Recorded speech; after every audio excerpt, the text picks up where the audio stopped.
If you're looking to do some buying, selling, trading, low-end, high-end, medium-end, sealed packets, singles, repacks, if you're looking for guest speakers, food trucks, get your tickets for the Hobby Hangout in Melbourne. The date is the 5th of March 2023 at the Melbourne Pavilion in Kensington. For your tickets, head to thehobbyhangout.com.au. You'll find all the information that you need. Thank you so much to the guys at the Hobby Hangout for supporting the show. We really appreciate it. It's a fantastic day. Lots of really interesting things to do. Lots of interesting things to see. You'll always network with people, meet up with people that you've been chatting with online for years. It's always good to put a face to the name. So guys, check it out, thehobbyhangout.com.au. Welcome everybody to episode 71 of the You Can't Comp This NBA Trading Card Podcast. We are your hosts, Adam, Amy, and Russell Gibson. Russell, how's your week been? It's been beautiful, mate. It has been absolutely beautiful. Not a heap of time for cards this week, but I think next week I've got a good feeling I'm going to make up for lost time. I have to make a confession. I have been a little bit absent this week. I've just had a lot. I've been changing jobs. Yeah. So life gets in the way sometimes, doesn't it? I know. I've been checking on the odd Facebook post, but I haven't been as attentive as I'd like to be. Yep.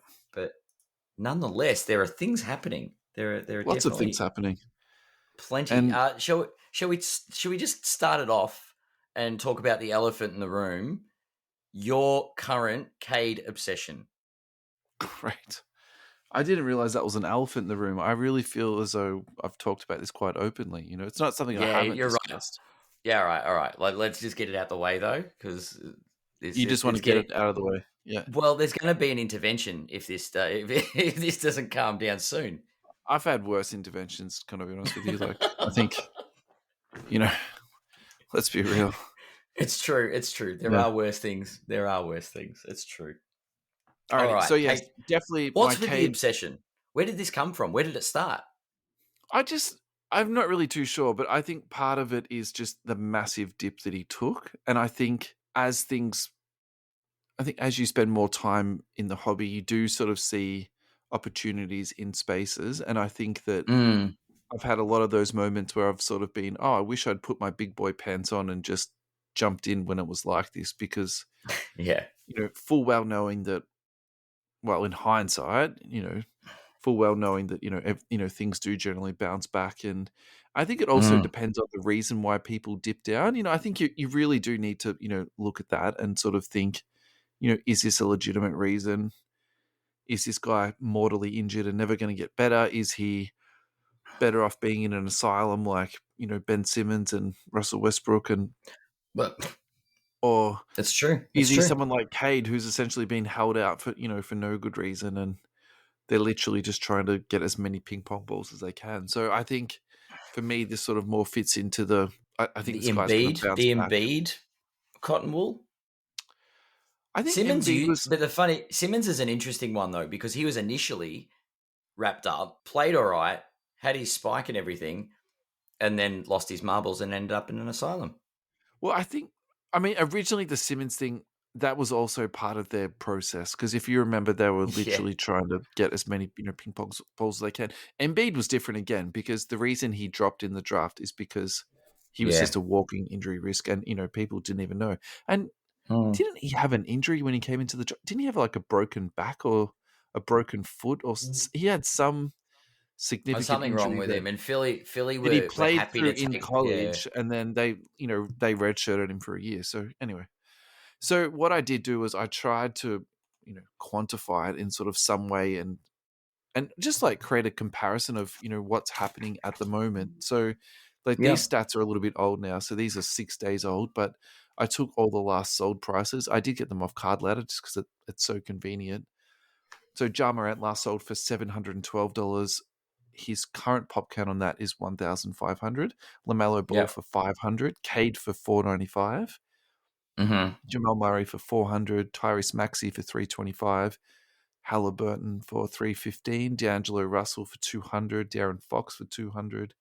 Tyler Hero, which I thought was really interesting, that was at 97.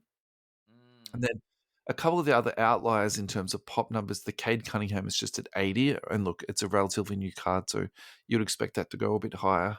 And the other one that sort of stood out to me a little bit too was the D'Angelo Russell one. So that was at 75. And I think that's to do a little bit with the rookie year that he was in. That was sort of a little bit before Yeah. that mass sort of grading, came through. But so Yep. the question I was asking people is, if you had $1,000 to spend, 1,000 USD, I should quantify that, where would you put your money into that space? And we had, a really broad range of answers. So Stephen Hallam, 2 Halliburtons and a Maxi. Yep. Carl, friend of the podcast, that's the guys from across the pond. 1 Cade, 1 Fox, and 1 Halliburton. I don't mind That that actually sounded because, delightful. That was a really good buy in yeah, my you're kind of eyes. spreading it across, different, not risk factors, but, different players. I like that a lot. Lachlan Yep. Blunt, 1 Cade, 1 Halliburton, and a couple of heroes. I didn't mind that either. Richard Yep. Westwood, 1 Cade, 1 Murray, and 1 hero. And that's a little bit maybe more sort of old school, I think, jumping in on the Murray. And Mm. particularly, I don't mind the Murray one actually a little bit though too, because I do like the Nuggets going to the championship round this year on the Western Conference bracket. Like, I think that's not so bad. Yeah. Yeah. Yeah, I'm high on James the Nuggets. You're right. Yeah, James Mann going for 3 Halliburtons. Adam Amy, you chose 1 Cade, 1 Fox, and 1 Halliburton, which is very similar to Carl's answer, I think, if you Yep. It's look at that. exactly the same as Carl's answer. Yeah. Matt's Card Shop, who's also been a friend of the podcast, he posted on Instagram, probably none, which I think says a lot about where he sits with his sort of collecting space. Yep. But if I had a gun to my head, I'd get Halliburton, which is interesting. So would he get 2 Is that Halliburtons? 3 He'd almost get Halliburtons? 3, really, wouldn't he? Yeah. Yeah. Yeah. Yeah. And this is my favorite answer. I've left this one to last. Talking egg cards, I'd get 10 Tyler Heroes at $97 each and spend the remainder on a Tyler Hero style haircut. So congratulations, Talking egg cards, for the answer of the... Gold. Answer of the week there for sure. Sorry, mate, I interrupted you. I was going to say the Halliburton strategy, or we'll go on to the hero strategy, very much a all your eggs in one basket. Like, I have obviously jumped onto the spread with people like Richard, Lachlan, Carl. Yeah. But maybe it is right. Maybe it is, if you're gonna go in on a player, you go all in on that player, Yeah. and then you wait for the spike, or you cry a little bit and buy yourself a box of tissues when the fall, if it tanks. But that's like a prospecting. Like 10 heroes at 97 is risky, but here's it goes on a tear for a month, and that $970 is a couple of grand real quick, right? Yeah. I mean, look, the thing about Hero is I'm not so sure how much more he can bottom out. So keeping in mind his all-time sale was $1,500. So, Okay. You do have to have some empathy towards the people that, or the person who paid, 1,000 plus for that guy.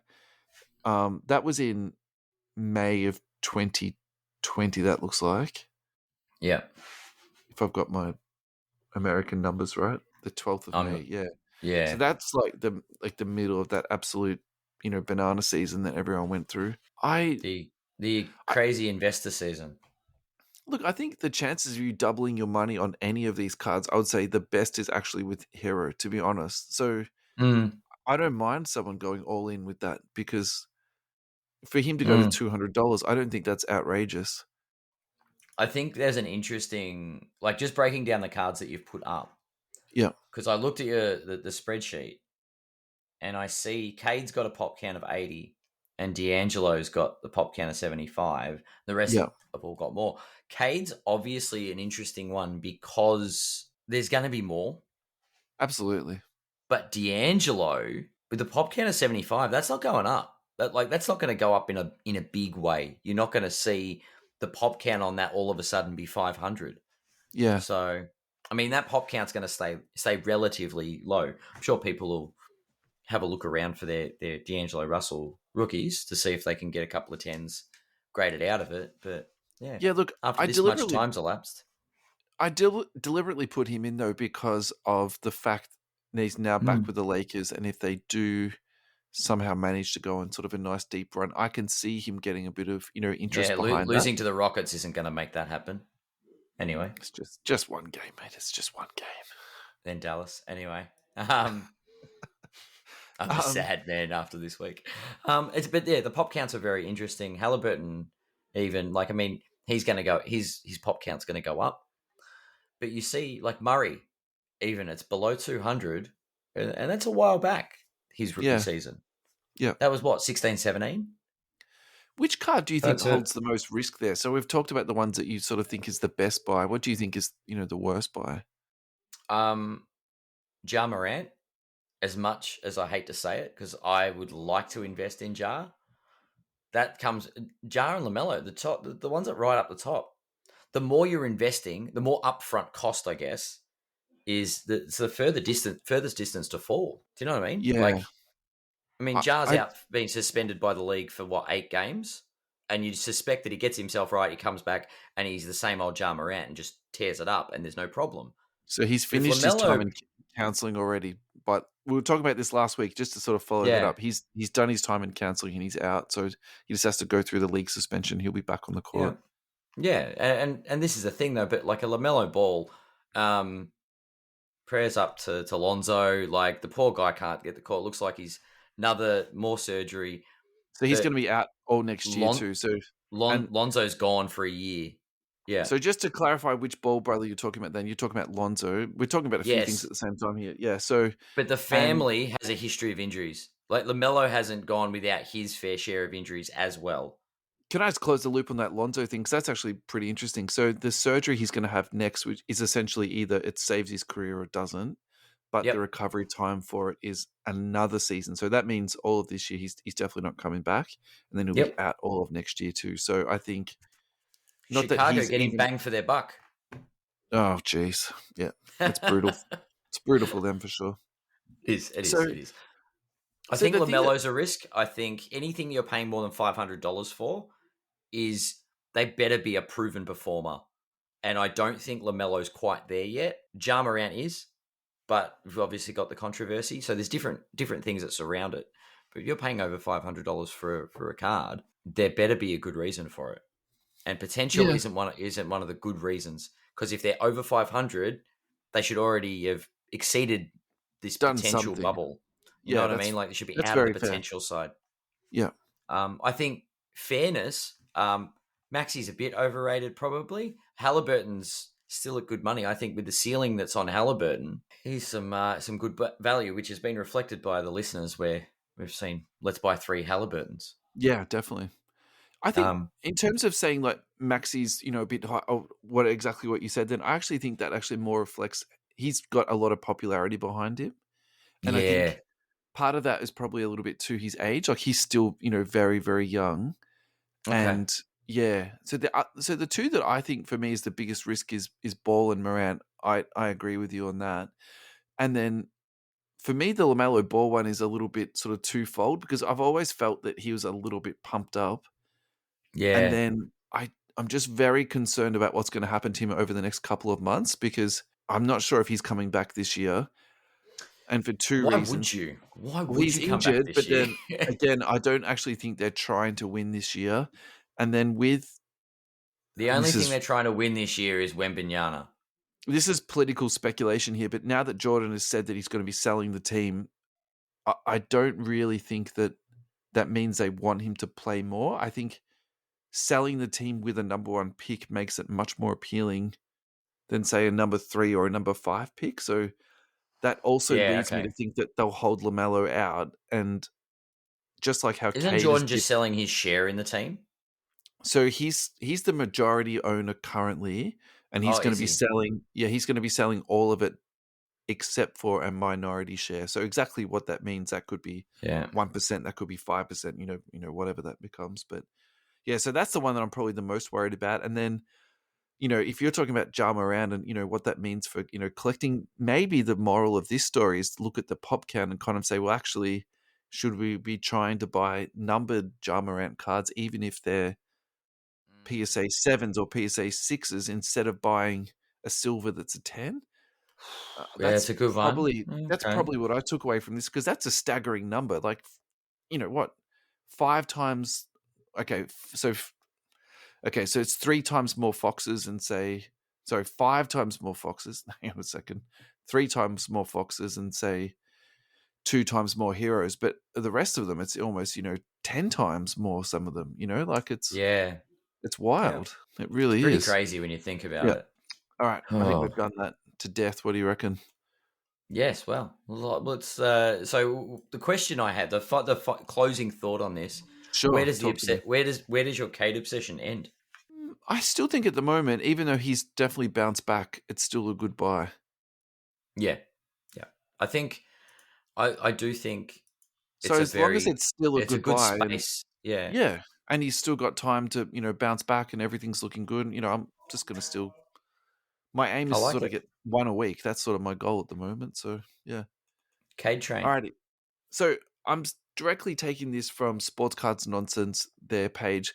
If you're looking for the post, Google Joseph Anthony. He basically posted to say that he sent a Kobe card off to SGC, and Yeah. during the process, it was damaged. I'm not 100% sure of exactly how it got damaged. I think what happened was he sent it off in some type of encapsulation, and then as they were removing it, it then got damaged. I think that's what it was trying to say. And I'm not particularly that interested in his case specifically. I more wanted to ask you about what is fair compensation. So let's just say that your card gets sent to eBay certification, which I've also heard the same scenario too. Apparently at eBay, what they did was one card, they opened it up with a box cutter and that damaged the card inside. Oh wow. So, eBay's done it. I'm sure PSA's done it at some stage. I'm sure Beckett's done it at some stage. So he was offered $800 and 15 grading credits, and then that offer then became $1,300, which is what he had the card declared for. What do you think is fair compensation if you're... So let's just say you have a $1,300 card. What would you say is fair compensation for it? I. It's tough. It's really tough with.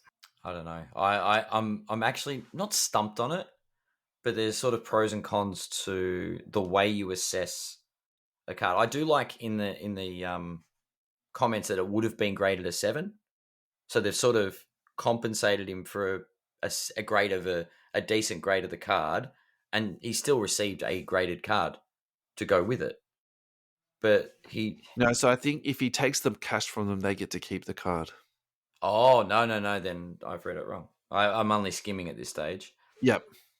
I this is one of those buyer beware things, right? Like you might look after a card when you submit it, but at what point do they're obviously not going to do what other people have been accused of, and that's just going, well, it's not our fault.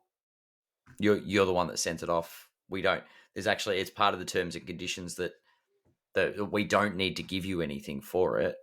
Well, reading the comments below, I actually thought people were quite moderate in their responses, in that they were empathetic towards him in terms of, having a card damage, but they also said you've been It's a offered very fair business, compensation. So, yeah. correct? Look, I think this is a relevant conversation because, we can go through the Yeah, gem rate numbers and, what is there, 50,000, 60,000, 70,000 cards a day that get graded. Like, this yeah. is going to happen to you at some point, or somebody that you know. So, I think it's an interesting conversation, and I would also say too, Ad, you've kind of dodged the Yeah, I've answer. done my best to dodge it because I don't want to weigh into either side. I see both sides having No, weight I'm and not asking validity. you to do that. I'm saying to you, if you send away $1,000 card and got damaged, what would you want back? It's not even a I don't know what controversial I'd want question. back. I actually don't know what I'd want back. Well, come on, make your mind up.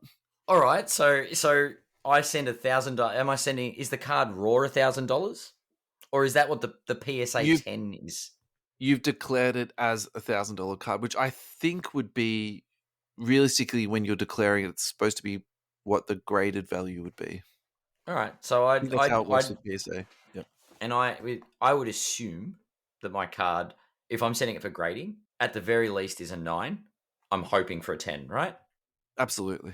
Yeah. That's my mindset when I'm doing it. So Yeah, definitely. I am Yeah. going to want That's reasonable. compensation for a PSA 9 at the very least and the card back. And the card back.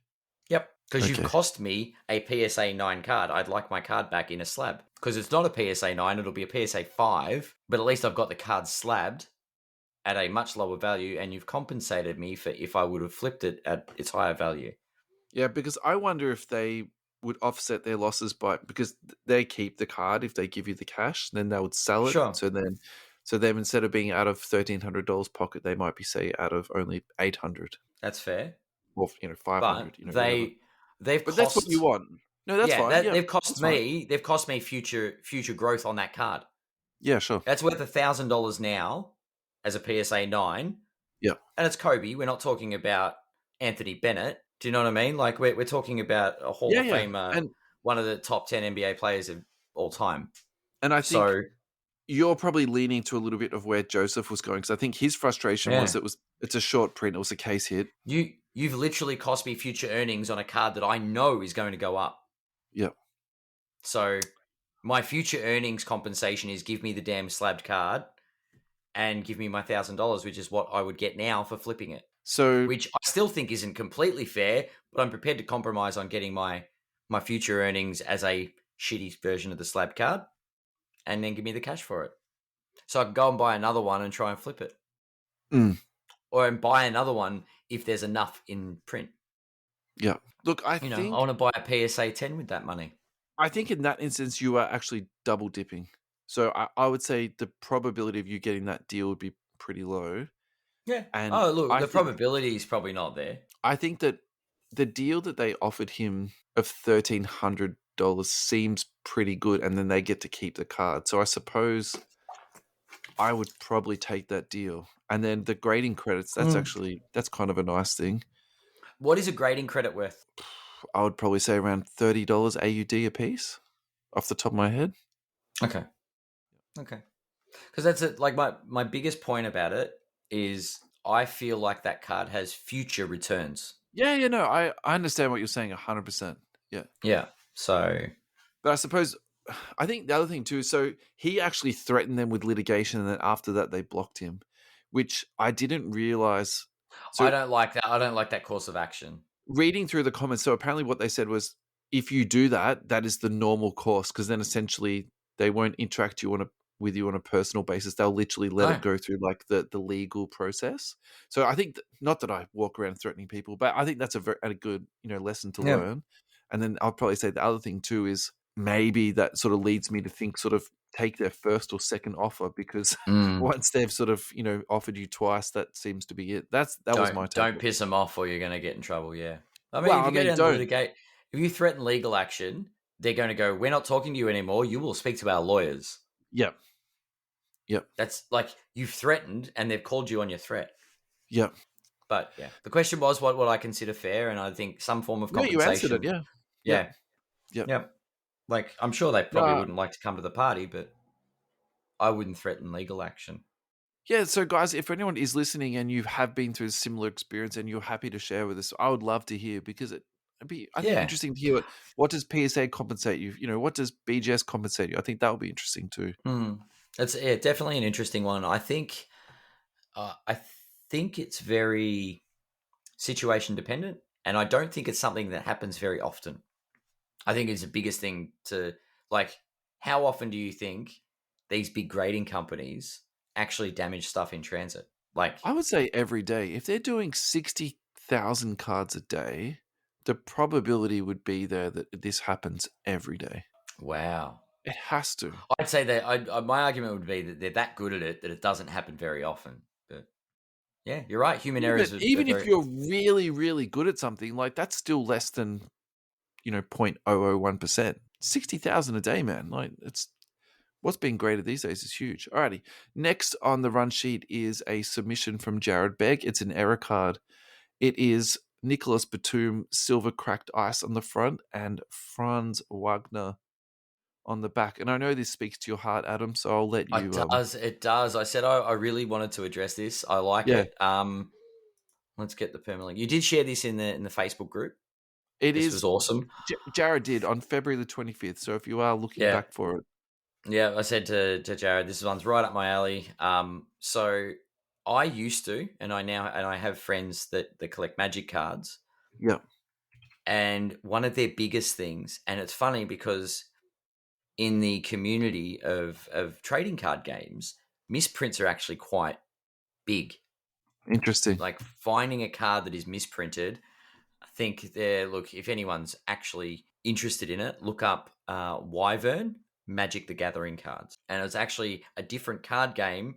The printers actually used the wrong backs. So the wrong back. So imagine getting a Pokemon card with a Pokemon back on it, and it had a Yu-Gi-Oh card on the front or a Magic the Gathering card on the front. So You'd two freak totally out. different games Two mixed in totally together. different games. Correct. So Yeah, right. I had a customer once gave me one of these cards, and it was a bit of an experience. Like, it was on the front, a Magic the Gathering card, legit. And you turn it over, it doesn't have the Magic the Gathering back. It actually had a different card game. And the thing Yeah, that right. caught my eyes is I'd actually played the other card game at a demo day, and I'm like, wow, I didn't even know about this story, and I sort of followed the rabbit hole. But aside from that, there are people that in the trading card game community, the miscut cards. So you imagine you got a miscut card in the NBA, Yeah, it would be raging about Panini's quality control yeah, because your card's worth nothing because it won't grade well. yeah. Well, if you've got a card that's half and half in a trading card game, it's an amazing thing. It's a novelty thing. It's someone wants it because it's the only one. It's a sort of a one of one. Can you play both cards if you put it down onto the table? So there was actually a ruling that what card is it legally? And I feel like the judge was ruling. I'll need this fact checked if people actually care about it. Don't let the truth get in the way of a good story, Adam. Come on. I believe Yeah. whatever the most of the card is, it was either that or whichever one had the name of the card and the casting cost. Yeah, so right. that's what defined what card it was. So it's this huge card, 3/4 of it, and then it's got the heading of a different card. The heading of the different card is what the card actually is because it's got the heading on it. Okay. It was either that or whatever the 3/4 is, but I think it was the name. Any Magic the Gathering people that can verify that would be much appreciated. But I remember it was about 10 years ago I heard this. So, but yeah, people go crazy for them. But in trading card circles, there are a lot of people that do alterations on cards so that the artwork's changed, and there's a lot of different things in the collector space with trading card games, and they're not graded. But I can segue to something grading related. That's enough. That's enough. There's a new record was set for a Magic card sale in $500,000 for a Black Lotus PSA 10. Really? Yes, this week. That is epic. Yeah, Grayson shared it in his stories through the week. Okay. Interesting, but that's not often. Miscuts and misprints aren't normally associated with grading because they don't grade well because it's off center. It's not the right card. Yeah. You can't grade if you're grading it based on the integrity and quality of that card specifically. It grades a 1 because the centering is screwed. Yeah. The whole card's not there. Yeah. You got the player wrong on the back, or vice versa. Like, do you have any NBA error cards? I don't. I'd like a couple. Have you got I like the idea. SGA Prism rookie card? No. That doesn't have a rookie logo on it. And I remember... Is that an error, though? Well... Oh, it might be. It's in the era of the logo, you're right, of the shield. Because I was going to say, my Draymond Green and Klay Thompson rookie cards don't have rookie shields on them. Yeah. But yeah, so that's before they had that's a little bit different again. But in this particular one... So I've read up about this. What is probably considered to be more valuable or more collectible is when it's a second-year card and then it's got a rookie logo on it. So in the instance of Shea just missing the logo, it's it's not ideal, but it's nothing that's going to actually bump up the value or anything like that. So and then you've got the Ben Simmons printed in the rookie template, but it wasn't his rookie year. That's twice we've mentioned Ben Simmons. That's enough for Ben Simmons. 3 strikes and you're out, Ben. You're out. Yep, that's it. Alrighty, next quick hitter, and I'm entering into an echo chamber on this one, and I don't care. It's my podcast. I can talk about what I want. This is from Kirsten Thompson on Sports Cards Nonsense. Again, they do have some excellent content on their page. So, guys, if you're not a member of them, clearly you're just check out their podcast. Cousin Jesse, you and your cousin. Jesse's a good guy. What's the problem?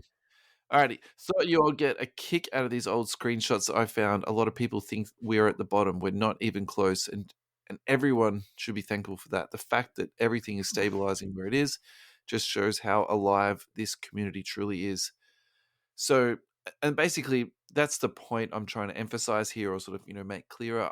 I really don't think that the hobby is, yes, we've had a dip, but it's still so lively. There's still so much activity happening, and look, I think I very much agree with that. I actually think this has been very much a stabilizing period where you can now afford to buy cards. You can now afford to Yeah. buy into breaks. And dare I say it, you can almost afford to buy your own sealed box and bust it yourself and not have a horrible pit in the bottom of your stomach when you hit nothing. It's going to be okay. Do you know what I mean? Whereas, Can I interject right there?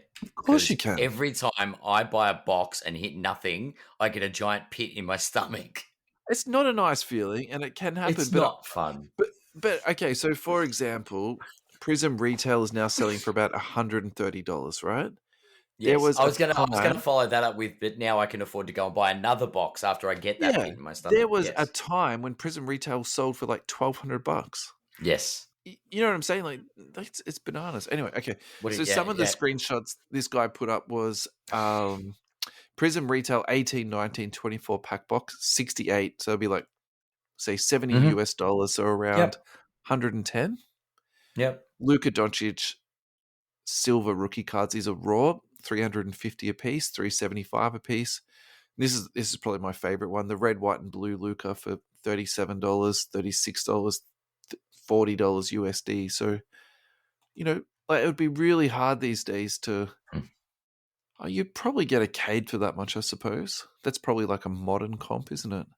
Yeah. Yeah. But it Relatively. it really That's does. crazy though. I think that's a very practical example to actually remind ourselves, like, things are Where still. the hobby was at. Yeah. Yeah, yeah. So this next one I wanted to put onto the show last week, but we just sort of ran out of time, and then I was sort of like, do I put it on or not? But I've been thinking about it this week. So this is from Sports Card Scammer Tracker, and they are a massive page. It's mostly US, but you'll get some Aussies on there too. It's got Mm-hmm. 33.6 thousand members. So if they were sold, it would cost about $33,000 to buy that page up. So It's an the interesting one to buy, wouldn't it be? the main moderator on there is Onar, and he is, I can only describe him as absolutely dynamite. Some of the stuff that he picks up in scams and outs people, running lines multiple times to get a particular winner. How on Yeah. earth he put all the pieces together, like it's amazing. But I think where he's come into people's criticism is he has a very quick trigger finger of putting people on blast. So this one post I'm in particular talking about, the person he put on blast was Ryan Stelzer, and he put him on Yeah. blast because he put up a card without it being coined. Anyway, it turns out the So guy actually, yeah, but not coining it is breaching the procedure, right?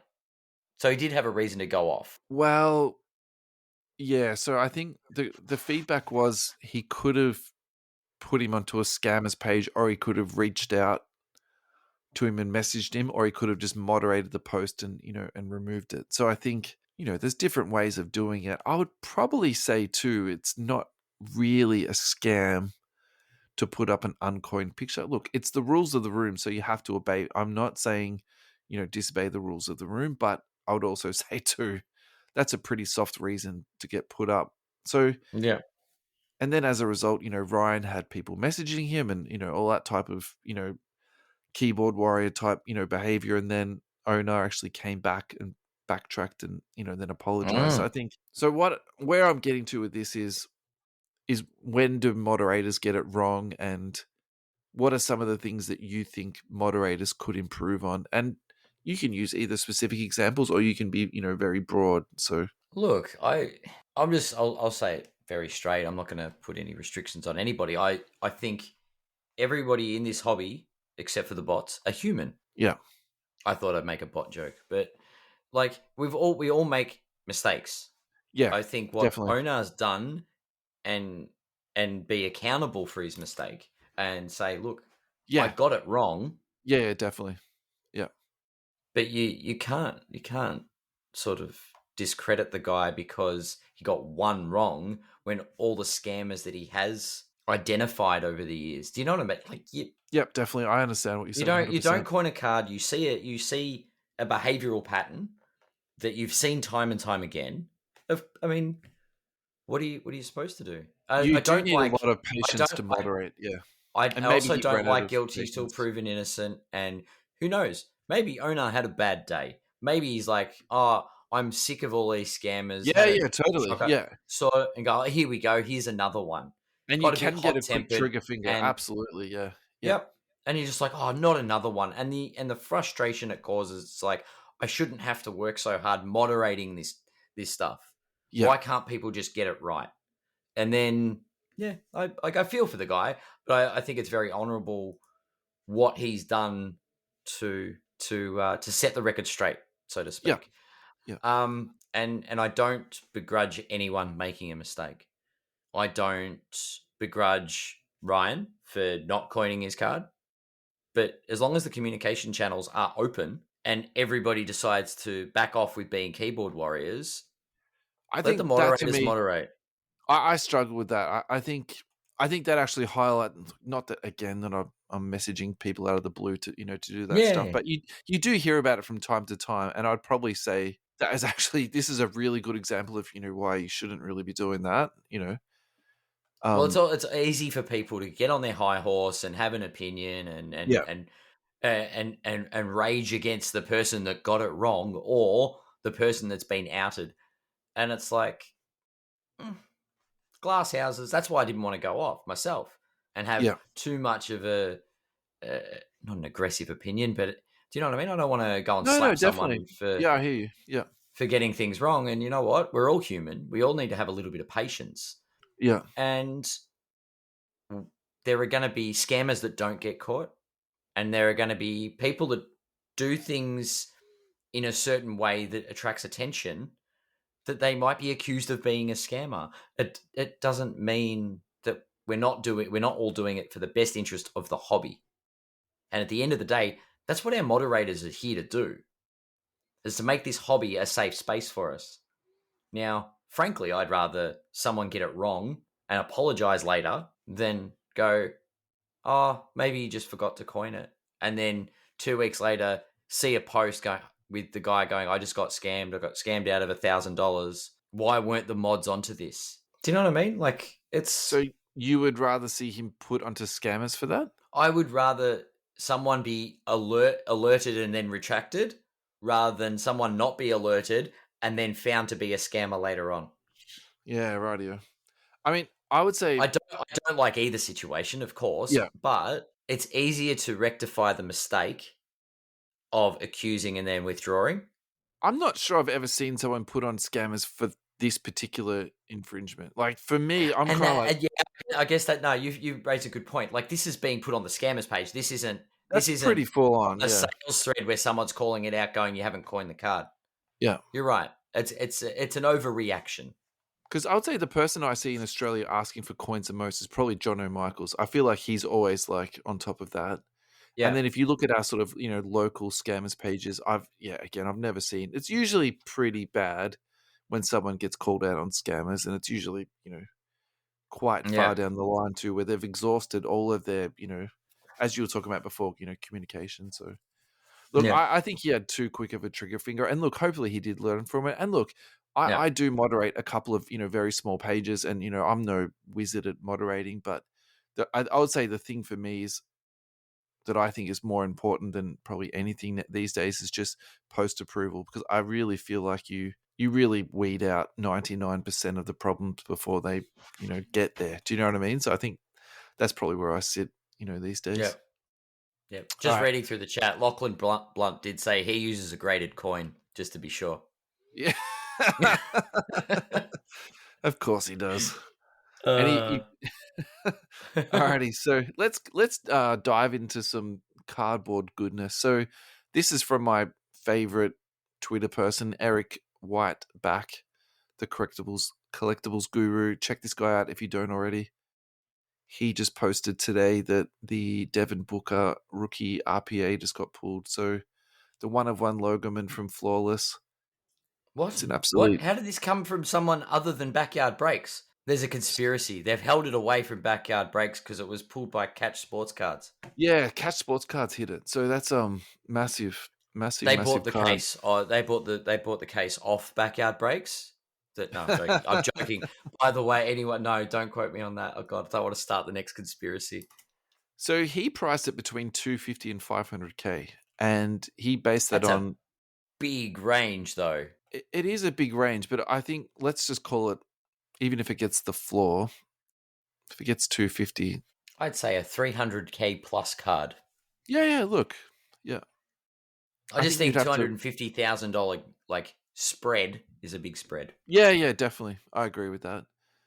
I would probably also say, okay, so what do you think contributes to the spread? I would say the timing of the sale, obviously, the Mm-hmm. team success, and then how far he goes individually, because he's really becoming a bucket now. If you watch him score, if you give him a little bit of space, his footwork is excellent. Mm-hmm. His handle is really, really solid now, and Phenomenal.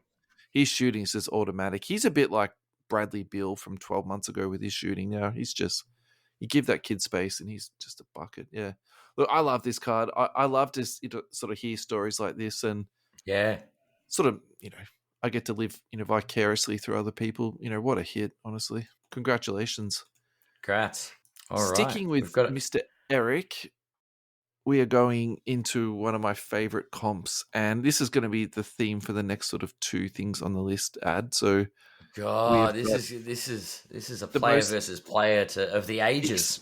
expensive Nikola Jokic card at 61,000 US, and the most expensive Luka card is 4,600,000. What do you think makes this 75x price gap? Adam, I will let you go first. That NBA logo is worth a lot of money, isn't it? The Logoman is highly collectible. I think that's the only way you can say it. It's literally, but the Jokic is just an autograph, right? But I don't know Yeah. if it's 75x. Sorry, for listeners at home, the Jokic is National Treasures 2015. It's a platinum 1 of 1 autograph. Mm-hmm. And the Luka is the National Treasures Logoman RPA. Like, don't get me wrong, it's a nice Jokic. It's a 1 of 1. It's also a PSA 9, which is rated higher than a BGS 9. Just gonna say. But given they're 1 of 1s, I don't think the grading matters as much. Yeah. It's But still in the excellent logo condition. man, the logo man 1 of 1. Come on, just that it's a logo man. Yep. So you think that's the main reason I for the think that's 75? that's the defining difference. I also think that Jokic is incredibly underrated in the hobby. Yeah. So I think that's where I was about to lead to next. And I'm kind of feeling him to be my next obsession after Cade, I think. Because, Ooh, I like. well, if you think about Oh, I'm on board. I'm all aboard Jokic, the where Jokic he train. sits, in terms of, the old timers and, the current sort of big dogs like, Mm. LeBron, Giannis, Steph, I think in terms of his pricing, it is the most accessible. And Is there a Luka like 1 of 1 without the logo man that we can comp? look, there might be, but Hmm. Eric hasn't done that. So we, Jeez, it's like getting sorry, a Ad. no. Look, Eric, he's just dropped the ball a little bit. He's just grabbed a random couple of cards. I love Eric's content, honestly. It's I do, I I do, love these. I love these comps. I'm It's just taking the awesome. Mickey, but like if you're gonna comp, I understand this is a really good way to demonstrate that there's such a massive gap. But if you're like Silver Prism Jokic, Silver Prism Luka, Yeah. It's much easier to compare apples to apples, definitely. Okay, yeah, so we've both agreed that Jokic is Jokic is probably underrated. undervalued, right? So at the same time, can you then say that, well, actually I maybe Luca is overvalued? I think I've said that a lot recently. I think Luka hasn't proven himself. He's got no rings, he's got no MVPs, and he's selling for record prices. Like Yeah, he he's I actually achieved nothing. I have to admit, I was probably not agreeing with you at the time, but now that I've seen this, and 75x is very easy to get your head around, Yep. it really does make you think, doesn't it? It may as well be 100, right? Yeah, sure, round it up to 100, whatever. It's Like it still the might be same. 100x. Like it's Yeah, it's it's still the same principle. ridiculous Yeah. the gap between these two players. And I'll tell you where the gap is in the MVP race because Jokic is going to win it again. So why do you think that people have gone so deep in on Luka? Like, what's your thought about that then? Ferrugia factor. Yeah, but it must be Jokic more than. doesn't have it. No, but Jokic doesn't have it. Yeah, he's pretty low key. He just goes about his He is the business. most unassuming. Not a trash talker. Yeah, Yeah, agreed. he just That's goes fine. to work. And But what? So Luca is. Luca's good looking, has a model mum. Like, you know what I mean? Like, he's not a massive trash I talker. follow Luca's TikTok. I haven't seen Jokic's TikTok. Just gonna say. Okay. He So gets he's into got the TikTok. media. Like he plays up in the media. Sure. Like he's friendly, he's playful. You know what I mean? Like He's a happy guy. I'll agree with he's a that. Yeah. happy guy and he Yeah. sells his brand. Okay. Like it's an offhand comment, the TikTok side, but Luka Doncic makes his marketing people make TikToks. Yeah, sure. Yep. Luka is being marketed as a brand. Like I compare the way Jokic is marketed to that of Kawhi Leonard, which means he's not marketed for those that haven't been paying attention to Kawhi. Kawhi Leonard's got It's a very rap easy, album. and I know he's a fun guy, but not as fun as Luka. Yeah. But do you know what I mean? Like you've got a brand as a professional athlete. Yep. You are your own brand, Yeah, sure. and what you do with that brand to sell it further beyond the court, that's where you're impacting your hobby value. And I feel Yep. like Luka, there was a hype train that was started with Luka, and it's sort of, I don't know. I feel like no one ever got on board the Jokic train. Yeah, sure. Is that? Yeah, I don't know. Okay. Thank you to our sponsor, EJ Cards, a small but motivated company specializing in cards. EJ Cards believe passionately in great bargains and excellent service, which is why they commit themselves to give you the best of both. If you're looking for something new, you're in the right place. EJ Cards strive to be industrious and innovative, offering customers something they want, putting their desires at the top of the priority list. Find EJ Cards at www.ejcards.com.au or shop 394 to 398 Middleborough Road, Blackburn, Victoria, and also find them on Facebook. Thank you very much, EJ Cards, for sponsoring us. So hold that thought for a second and I'll lead us into our next segment. So this is All right. This is Ryan from GemRate. So Ryan, if you are listening, mate, I hope you're well and thank you so much for your content. We love it. So he supplied us with some graphs. I've already put them onto the Facebook page. I'll put them onto Twitter and all the rest of it tonight. But Love it. this is what he's said about his graphs. It's an MVP themed statistical run this week. Jokic just had the most cards he's had graded in any month during February. Is he potentially breaking out? The next dot point says, does a third MVP help Jokic approach Giannis, or a first MVP move the needle at all for Embiid? Is Giannis's momentum fading? And given they're all from rookie classes when the hobby was quieter, 2013 to 15, why did Giannis break out in the first place while Embiid and Jokic did not, from a grading standpoint? And how much did Gary Vee affect in the US? So if you'd like to go first, I'm happy for you to jump in, or I'll keep on. I think we all like Giannis is Giannis, because he's sort of the first of the unicorn players, and I think we've even said this before. What is the next? What is the last? I guess big ticket player that's going to have one of those insanely priced silver prism rookie cards, and we've said it's Giannis because of the low pop and the rest of it. Jokic is phenomenal for me. I don't get it. What more does this man need to do? And I know I've put it down and said he needs to win a chip. He's got 2 MVPs. That's 2 more than Luka. Embiid was just part of the process gone wrong. I'm sorry, but like I just feel like he's never delivered is probably where I'll go with Embiid. But yeah, Jokic has sort of never been given the respect he deserves in the hobby. So cards graded all time at PSA: Embiid, Jokic, Giannis. Giannis has got 130,000, Embiid 16.2 thousand, and the Joker 14.8. So, there's a massive differential there, like, ridiculously big. That's insane, right? I think for me, I actually don't mind that because Giannis has got everything. He's got the MVPs and he's got a championship. He has a lot of charisma. Mm-hmm. And I would Oh, also like say he is he's got oozing health. charisma. Yeah, and he's got health on his side, and I think that does matter in the card collecting community. See Cade Cunningham, see Zion Williamson. You know, those guys that get injured, their prices do suffer a lot. And maybe, Giannis was just sort of born into an era just before everything went crazy. Like, can you imagine? Actually, you can't even really say that. I was going to say, can you imagine if Giannis was a rookie the same year Zion was? But really, he took a few years to take off and find Mm, his feet, didn't he? So that's probably not a fair thing to say. But that's true. That's true. I was just going to say, can you imagine if he did sort of come along a little bit later and all that sort of prospecting was happening, a bit more Yeah. sort of heavier, what it would look like? So look, I don't mind that at all. But again, going back to what we were saying before, only 14.8 thousand cards of Jokic have been graded. Like, Yeah. that does seem hideously.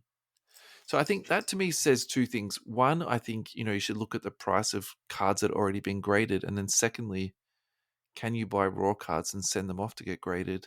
Is that still a play to be had? Yeah. Because, like, clearly, you know, The there's thing, I there's don't know. more potential there. There's a lot. So, who was I speaking with at the Hobby Hangout? I was speaking to Rimp about it because they were doing Court Kings 2013.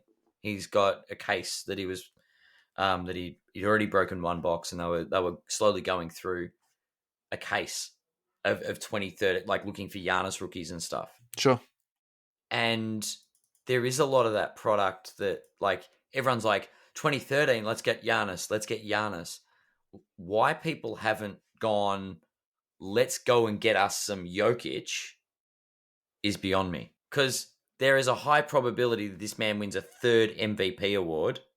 His team takes it all out, and he becomes one of, if not the greatest centers of all time. He goes up into royalty. They If they have to win a win it. chip, They have to win a if they chip. yeah. I think that's not the thing that's Who holding him what back. does his career look like if he wins 3 MVPs and they don't get a chip, right? So what's that? Karl Malone. He becomes one of the greatest regular season players of all time. You go, yeah, nah, not good enough. Well, so That then, said, well, what does that make of Luka then? so can you then comp him directly to Karl Malone? At present, Well, you're saying if he never sure. wins a championship, what's he going to look like? Mm-hmm. I'm okay with that. Because Yep. Karl Malone doesn't really have modern day comps. It's difficult. But yeah, I hear where you're coming from on that, for sure. Cards graded by month at PSA, Embiid, Jokic, Giannis, March 2023. Yep. So this is dating back to September 21 up to present, and Mm-hmm.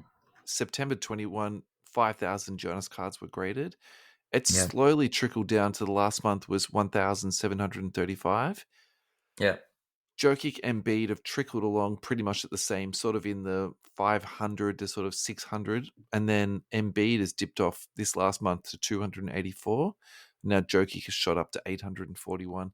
Look, I would put that down to people just becoming a bit more aware, I would say. Jokic Awareness Month. Yeah, and probably also too a little bit of the fact, I mean, how it takes sort of a man to get 2 MVPs to sort of, raise some awareness. But I think that is important.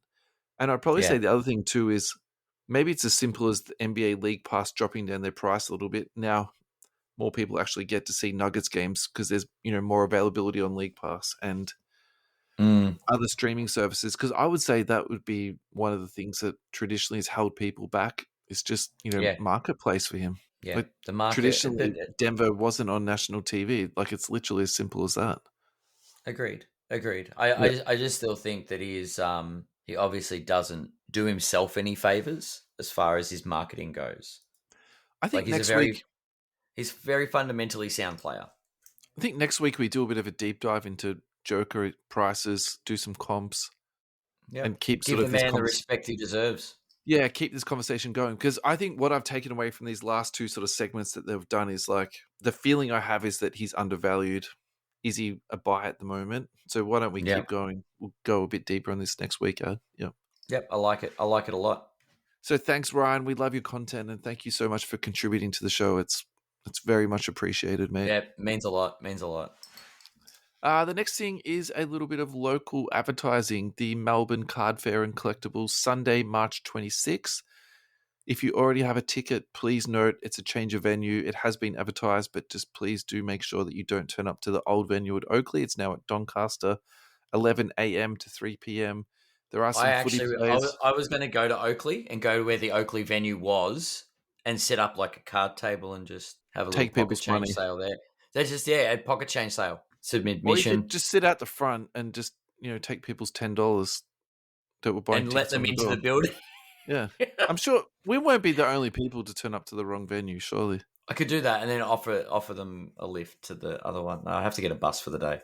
I'm not going to name any of the footy players because this is an NBA podcast and I hate AFL, so it's my podcast. There's gonna be some footy players there. Check it out.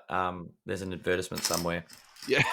Thanks for sticking with a brother then, Adam. I appreciate it, man. I got you. So we're turning up to the right venue or the wrong venue? In all seriousness, though, guys, if you do want to meet the footy players, you have to go a little bit earlier too. So just check out your ticket. It's like an early bird sort of option. So we should go to Oakley. Yeah. We should just go to Oakley. Let's get some coffee. You're fine. James Gregory has contributed a Kevin Garnett 2004 Fleer PSA 10. He picked it up for sort of pocket change range of Everyone for hashtag pocket change. Love it. 15 US 3 years ago. Some have said that because it's a base card, it's not worth much, $20 to $30. Some have said a value of more to the $100 to $200 range. I think that's PSA 10 Pop 1 and Kevin Garnett should be a lot higher. What are your thoughts? Adam, please go first. Pop count is one of many ways to value a card. I don't think it's the be-all and end-all. The fact that it's a gem mint and it's an MVP year is a credibility, and it involves the MVP award. I think it's thematic. Do you know what I mean? Like it's an MVP card from the MVP year. That's nice. But where it comes to pop ones and pop, like it only does so much to the value of a card. I would have rated it as around about $50 card, but I don't know. I'm not a KG collector. Yeah. I would actually go as far to say whatever a Kevin Garnett collector is prepared to pay for this card is what it's worth. But I think the grading helps. I think the pop count helps a lot, and that they are selling points to those collectors. That's my only. Do you know what I mean? Like, I think, what did you weigh in? Nice pickup. Oh no, 30 US for a graded base sounds pretty reasonable. Yeah. So, like, it's a unique card, is what I'm getting at. It's unique in the sense that it's pop one. Like, I definitely I won't disagree or argue that for a second. I think these are like my thoughts. I think that when we do create pop counts for cards, it's another way of trying to number something that's unnumbered. And I always feel that you need to be a little bit wary of that because that number one relative. Of one could then change to one of 10 or one of 100. Like there's nothing to say that, someone won't submit 100 of these next week and then the population, count changes, rapidly.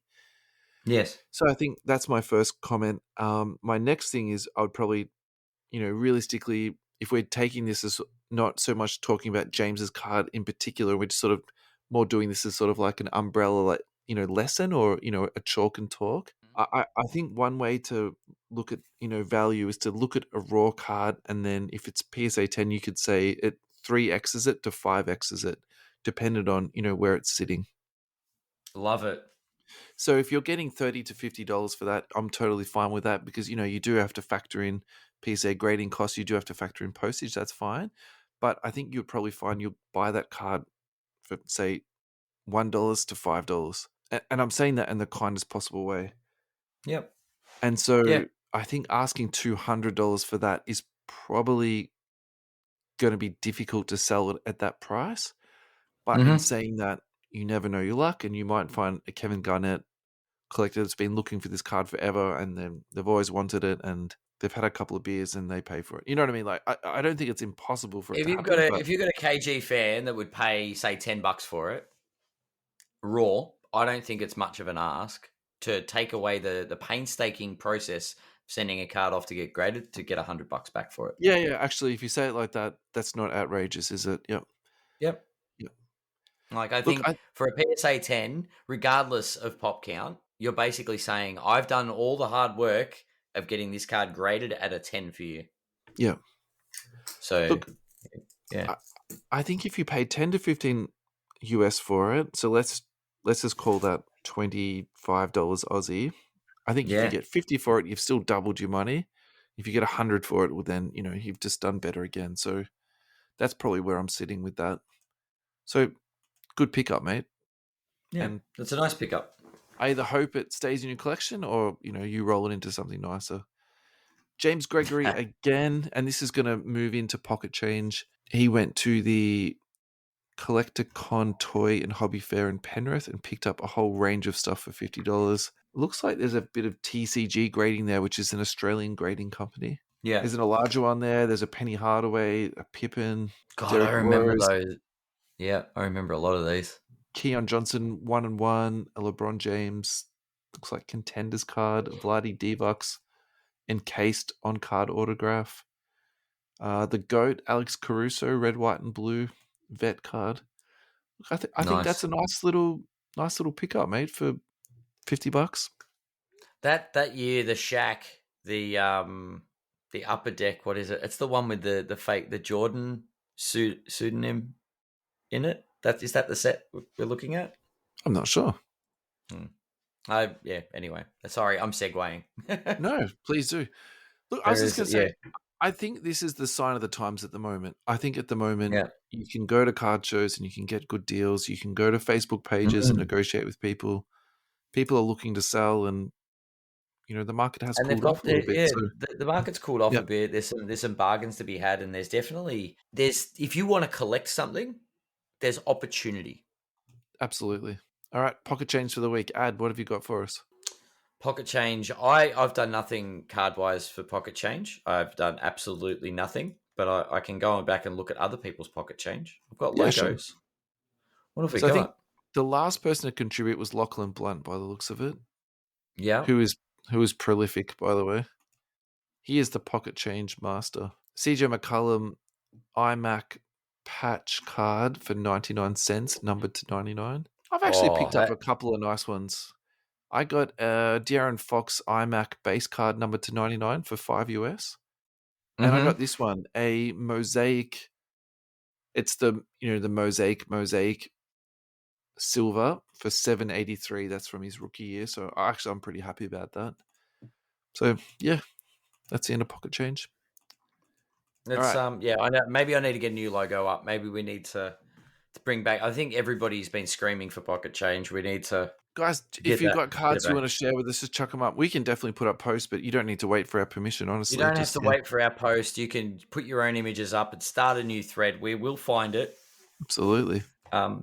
Yes, get them up there because we go through phases where we don't see them all, or we start a thread and then we get guests on and things happen. So get it on there. We try to go. Yeah.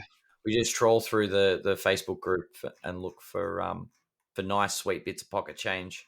Yep. I can't help but laugh because every time I look up pocket change and I see the John O'Michael's contribution. It's probably pocket change to him. Yeah. It is. I just look and go, oh, wow. The hobby's in a bad way if all those cards are pocket change. Pocket change, yeah. Alrighty, so this is from Twitter at Lights2Longhorn, and it was literally just a random question that he put up, which I quite liked. PSA 9s are so cheap, I feel awkward about buying them now. At Card Purchaser, is a 9 even worth buying now? So Adam, pretend you're Card Purchaser and answer the question. Pretend I'm Card Purchaser. Absolutely. Wow, I feel like I've been put on the spot many times tonight. You are my podcast partner. Who do you think I'm going to talk to, Ad? Yeah, but I'm trying to duck and weave there. You're throwing some haymakers tonight. All right, if I'm Card Purchaser, PSA 9s are worth buying. Why? Because they're better than PSA 8s. Very good, Adam. Yes? Very good. No, because not everybody can afford a PSA 10. That's that in a nutshell, without going too far down the rabbit hole. Yeah, sure. The return on investment, the projected growth, the demand are all lower. But it's a PSA 9. Like that's a pretty high damn grade of a card. Yeah, it's still a mint card. Exactly. Yeah, like you've actually bought yourself a mint card. It's not like we've been talking, and this is sure 50, 60 years from now, collecting might look a lot different. But you go back 50 years, what are we talking about? Like the golden age stuff that you're like, if you could pick up a PSA 5 of that, you're looking at $500,000. Yeah, Like yeah, I understand what you're saying. Yeah, there's and yes, it's a supply demand market. Everyone wants a 10. Every like I don't send stuff off to PSA hoping it comes back a 9, but a nine's not a bad grade. And yeah, it's better than an 8, it's better than a 7. Like I'm looking at I've looked at Jordan rookies for argument's sure. sake. Yeah, sure. Right? Yeah, Perfect example. I cannot afford, yeah, and I'm not the one that paid almost $1,000,000 for a Jordan rookie. yeah, and bless the person that did, eh? Bless them. Yeah. But I'm like, all right, well, is it where's my ballpark at? Can I afford a BGS 7? Can I get a PSA 6? Where's the sweet spot of my price range Yeah, of the card that I want to buy? yeah, definitely. And we've said this on previous episodes where we're very much we're working within our budget. And we're like, oh well, is it better to buy a a Kareem rookie? I'm like, all right, well I have to get if I want to spend less than $10,000, I need to get a PSA 4, Yeah, right? And we're talking some big money with these cards. You're talking, say you're spending over $1,000, and your compromise is it has to be PSA 5 or better. Like PSA 9 is good quality. Just because people are submitting a lot of cards and there are a lot of them out there, the pop counts are there to be seen. yeah, It doesn't yeah, mean there isn't a value. Doesn't mean they have no value. definitely. Yeah, But I think the gap where people are seeing less value in a 9 than a 10, I think eventually that'll change. sure. I don't know. All It's a right, supply demand economy. definitely. All right, so this is where I sit with this. Cards graded yesterday by PSA, CCG, SGC, and Beckett, 70.4 thousand. Mm-hmm. So hear me out on this. I think that as more cards are getting graded every day, so let's just say it's 60,000 a day. It's not actually 70. Let's just say that was like a high number.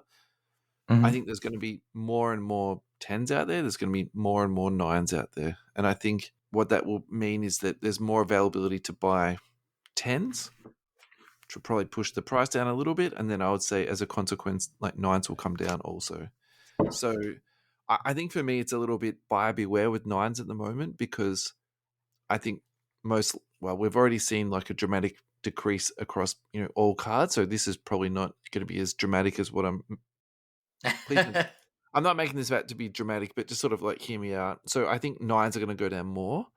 And the reason I say that is because across different sports and hobbies, there are sometimes trends that go along with it. And in Pokemon, the gap between a PSA 10 and a PSA 9 can be 5x. It can be sometimes even 10x, the difference in price.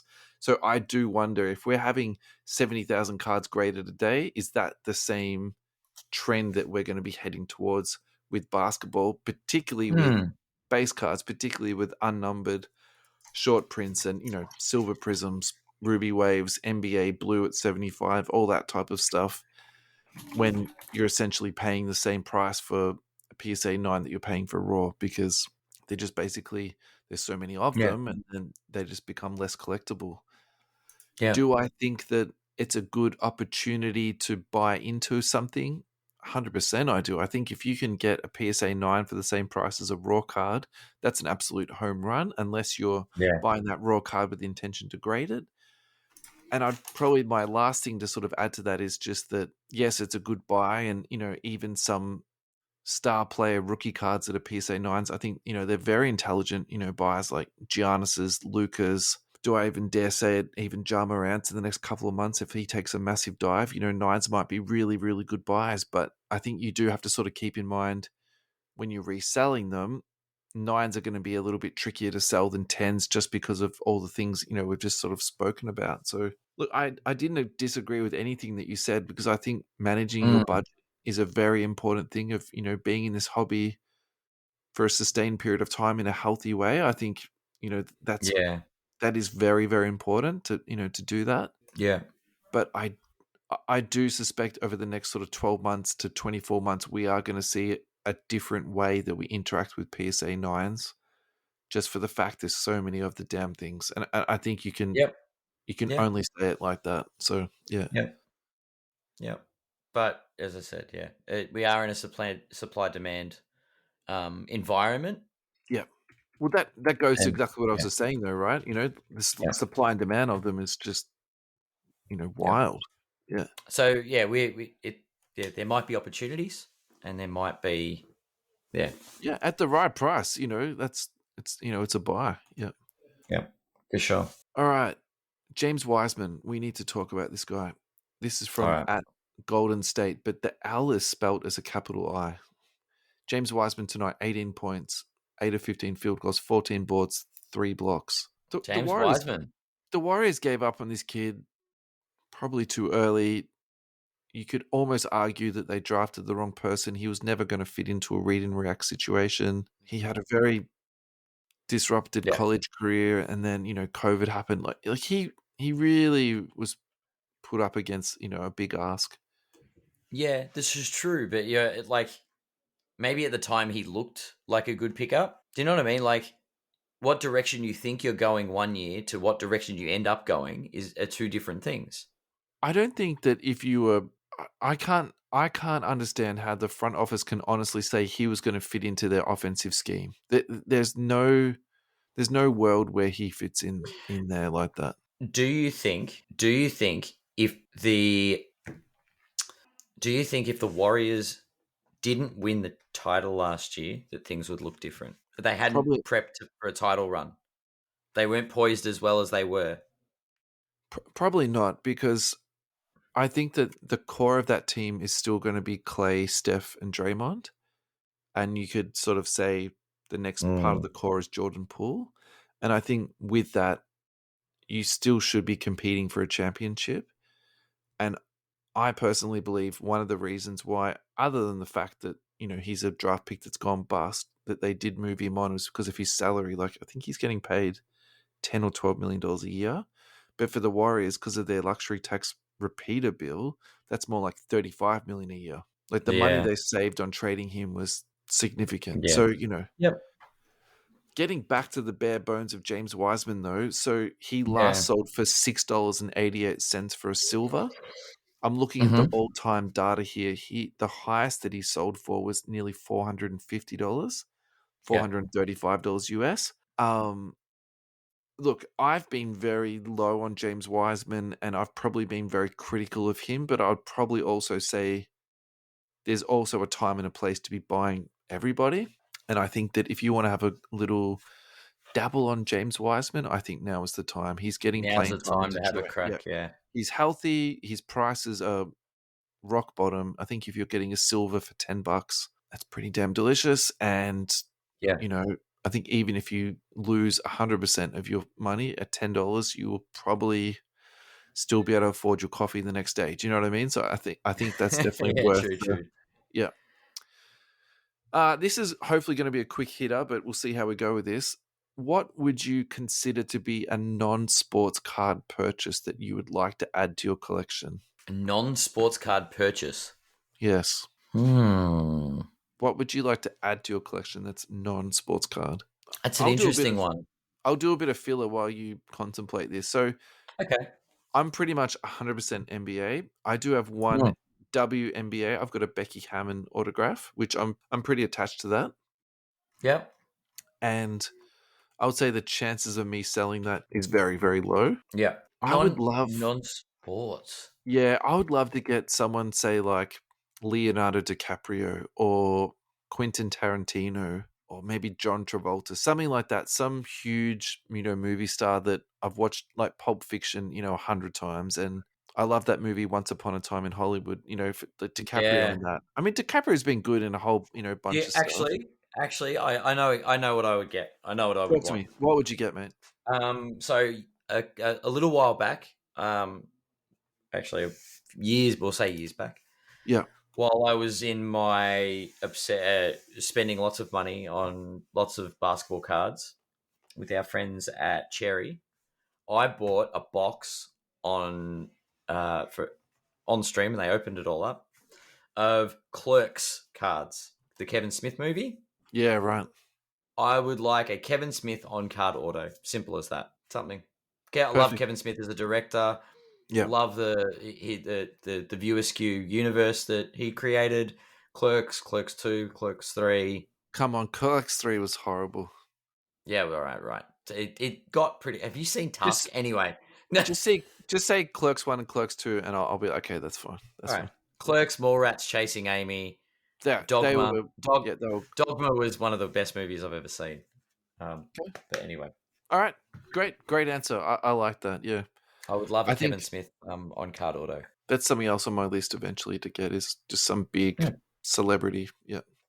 Yeah. Alrighty, this is our last thing on the run sheet for this week. So actually, we're doing pretty good for time, Ad. We're only at an hour 20, so I think we've done. I was gonna say we've busted the budget on time again, but Have we? I we're thought an good. hour and a half is our sort of standard now. So I was I gonna was going to say say, all these people that take a 40 minutes to drive to work are like, you know what, guys, I have to leave earlier now and sit in the car and listen to the pod, or or they I have could to listen listen on to the it way on the home. way home. Yeah, Yep, I mean, yep, it's true.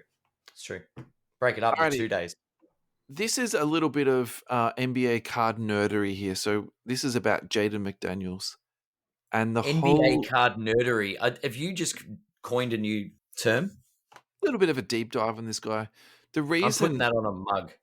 yeah, the reason this came into my sort of mind space was from Twitter at NBA_university. They do some really, really good advanced stats, but they also make it so that even an idiot like me can understand it, really well. So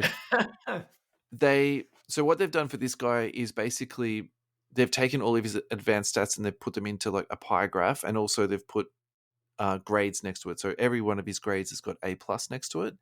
And I think part of the reason why I think this is really interesting is because, say, 5 years ago, these type of advanced stats really weren't that accessible, but they also weren't Yeah. digestible either. And it was sort of a little bit difficult to sort of get your head around. And so, it's like the Daryl Morey thing where he's been, for years recruiting these very particular types of players because he thinks that they have, really good value. So, this is a type of player that actually has a massive impact on the league, but his statistics just don't show it. So it's only in those advanced statistics that, you'll be Yeah. seeing it. So Jaden McDaniels is one of the best defenders in the NBA at the age of 22, league toughest matchup difficulty, yet he's holding stars to 32% shooting in isolation, all while being a top 5 weak side rim protector with monstrous versatility to guard up and down the lineup. So when it says up and down the lineup, that means he plays the 3 and the 4, but he can guard the 5 as in the center position, but also the 1 and the 2, so the point guard and the shooting guard. Matchup difficulty A+, 100th percentile. Ball screen navigation 99th percentile A+. Adjusted rim points saved A+ at 99th percentile. And rim defensive field goal percentage versus expected A, 94th percentile. So, those numbers are just off the chart. Crazy. A little bit of a deep dive I did into this guy. He was a first-round pick by the Lakers at number 28th. Traded with Danny Green to OKC for Dennis Schroeder. Then the Thunder put him into a 3-team trade to the Timberwolves where he was sent with Ricky Rubio. And that's when Pokachevsky went to OKC. So for me, that's kind of my boy. So I was interested in that. And then Emmanuel quickly went to the Knicks as part of that trade. His career highs are 25 points, 11 rebounds, 7 assists, 4 steals, and 5 blocks over all different games. His averages this year is 11.9 points, 3.9 rebounds, 2 assists, 52% field goal percentage, 38 on 3, 73% on free throws, a 12 PER, and a 4.0 win share, which is not a massive win share amount. Actually, I was expecting a little bit more from him. Yeah. Card-wise, his base last sold for $1, and his silver is selling for $6 US. So, Jeez. do I think this guy has $1,000 ceiling? Absolutely not. Do I think he could have a $50 ceiling? I think Maybe. he could in the right scenario. I probably think he'll more settle down to that sort of $25 to $30 mark. I think this is a really good Yeah. buy at the moment. Yeah. His PSA numbers on him are pretty much nothing. So the other play to keep in mind here is if you pick up, say, 10 of them at a pretty good price and you see a grading special, you flip them off to PSA and, get them graded because, Make a couple of bucks. yeah, I think that could be a play too. His all-time high, though, sold for 110. So again, my condolences to these people that paid more than $40. I think more than $40, you've been you've got a bit trigger happy. you've got trouble. Where do you put this guy for a buy, hold, and sell at? I mean, at that price, it's a nice little quick pick up and flip. Maybe he has a bit of a he's obviously putting up career best numbers at present. Where does it go from there? Yeah, look, I really like 3 and D. I struggle. I struggle with role players as far as grading what they're going to do market wise. Yeah, Do you definitely. know what I mean? It's how does their string of good play flow onto the market? And it's a tricky one because a string of really good games can turn into all-star selection the following year, or it can turn to remember that guy that had a really good string of games and we never heard from again. Yeah, definitely. So yeah, all right. But at these prices, if he continues, you're right. Bit of value could be a quick bulk sub and flip. But you worry that by the time you get the submission back, he's not playing in the league anymore. Yeah, I mean, the turnarounds aren't as long as that anymore. But yeah, I think this guy has medium to long term NBA potential in terms of his career length, just for the fact of the game he plays and also the way he sort of fits into the current league. I think his shooting numbers are very reassuring. Yeah, and they are. It's true. It's true. And maybe an ultra modern comp of this guy is Jared Vanderbilt. So, has played that sort of 3-and-D role in very sort of unheralded situations, gets traded to the Lakers. Look, I haven't even checked his prices, but, I'd hazard a guess that he's, upticked a little bit. And look, I think... it would have a little bit, no doubt. That's what they're going to, Like, the Timberwolves are an absolute mess. I think, we've already talked about this already. And you would expect at some point either the Timberwolves, situation is going to be rectified or he's traded to a more stable situation. So, look, I like this. I suppose, the next thing is, do you buy into him or James Wiseman? Because Wiseman's sort of bubbling along at the same price at the moment. Look, I would probably say, McDaniels is a more safer, lower end bet, but Wiseman has got a much higher ceiling. So that's an interesting one too, which I didn't really think when I was laying out the spreadsheet. All right, Ed, let's tie this bad boy off. Final thoughts, mate? Final thoughts. I'm looking forward to next week breaking down some Jokic stuff because I think we need to set the record straight. I think we need to get the Joker some much deserved attention and respect. And I think we need to investigate where that's going to come from. Yeah, for sure. As a non-national media entity, I think we're obligated to give some respect to the Denver boys, aren't we? That's it. Exactly. We're not right. ESPN. No, we're not. We're not. But we're the next best thing. Alrighty, guys. Thank you so much. Thank you so much for listening. Thank you, Adam, for a lovely podcast as always. Thanks for us for a great week. Make sure you're reaching out to us on the socials. Put up that pocket change. If you haven't done so already, go and follow us on TikTok. I'll put some more TikToks up this week and give you all a bit of a laugh with outtakes because Russell and I say some stupid stuff in and around recording time or during the show, as you guys have probably heard. We try not to, but we do. It happens. We segue into stupidity. It's a given. Thanks, guys. Take it easy. Thanks. We'll talk to you soon. See you next week. Bye-bye.